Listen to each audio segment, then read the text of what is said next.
USA Today, finding hundreds in business who accuse Trump of not paying everything they were owed, sometimes tying them up in the courts for years. It's raising questions about Trump's history of business tactics. NBC's Hallie Jackson has details for us. At Harrah's Casino in Trump Plaza Hotel, the original slot machines sat on bases built by the Friels, Philadelphia cabinet makers, who won a contract for the construction in the 80s, but lost more than $80,000 in the process.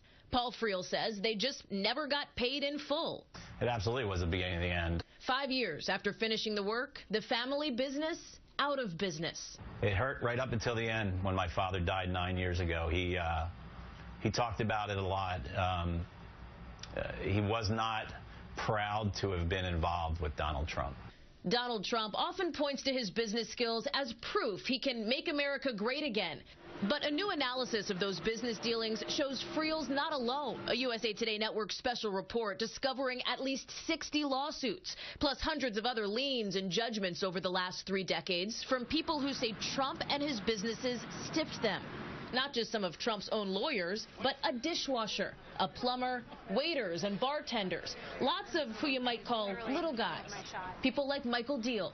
Back in the 80s, he delivered to Trump Taj Mahal $100,000 worth of grand pianos. But he says he only received $70,000 when the company refused to pay all of what it owed him. Anybody running a small business, okay, as an independent business person, that's a lot of money. It hurt. It was hard to get over. The candidate and his daughter argued to USA Today it's unfair to point to these instances of unpaid bills, that it's blown out of proportion, paling in comparison to the thousands of checks Trump companies cut each month. Now, I have a great history of paying my bills on time. But you're right. If somebody does a poor job, I'm not the quickest pay. But if they do a good job, I pay them quickly. But for Paul Friel, the kicker, he says even after the Trump organization told his dad he did inferior work, they offered more of it if Friel would settle for what had already been paid. If my father's work was really inferior, then why would the Trump organization want him to work for the Trump organization in the future? Late tonight, the campaign directed NBC News to statements made by the Trumps. Ivanka insisting it would be irresponsible for her father to pay contractors for work he didn't like.